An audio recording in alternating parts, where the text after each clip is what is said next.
Getting the kids back into the swing of things for a new school year can be stressful for parents and their kids. But we kick off this month's show with some expert advice on how to relieve some of that stress from parenting expert and award-winning author, Dr. Michelle Borba. Dr. Borba, thanks for joining us.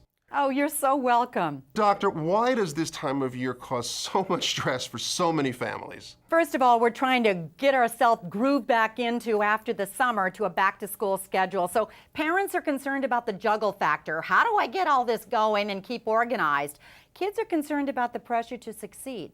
But regardless of that, there's some simple little tips, right, that if we set them in right now, it'll make the whole year so much smoother. So, Doctor, let's get right into it. What are some ways we can make this school year smoother and ease some of that pressure? Well, the first thing is, if we know that staying organized is going to increase our own stress level, then the tip number one is set up a family command center. It's a hub where everybody's schedule is going to be mapped out. And I like the shared family calendar, where it's a different color for each family member. It's instant. The Post-it full adhesive notes are wonderful because they have a full adhesive back. They stay longer, and you can move them around as schedules change. Also, how about a whiteboard? Just a place where you can add little shared messages or reminders from each family member. That's always fun. Or an inbox-outbox system, I think is a glorious idea. You'll find that if you set up and just identify your reoccurring nightmares. I can't find my permission notes, or where's my band schedule? You can just identify each pocket as the place where the child instantly puts that, put it on your door so that last thing before they walk out that door, they grab it and it's always there for them. Now, what about attitude? Give us some ways that families can stay positive when things start to get a little rough during the school year. Well, first of all, we've got to keep positive ourselves because it mirrors right down to our kids. One simple thing you can do that takes no more than 10 seconds is just keep colorful notes handy and around you. When you notice your child just deserves some recognition for something, point it out. Like, I love your effort, or, ooh, what a great kind heart. Actually, if you encourage your child's effort, research says stretches their persistence.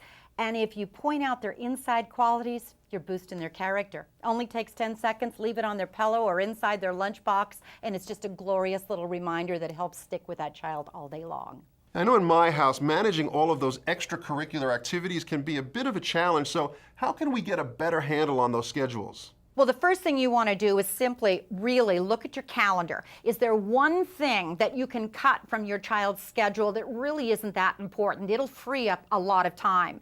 Second of all, there's some other little things that we really need to do that are easy to reduce stress. Sleep is absolutely critical, particularly right now. So start rewinding your kids' sleep schedule because they've been on summer time zone, back to the school time zone, so they wake up more refreshed. It makes a major difference on their academic performance. Another one is, for many kids, they're a little jittery going back to school. Schools can be very huge. I don't know where my classroom is, so give them a lay of the land.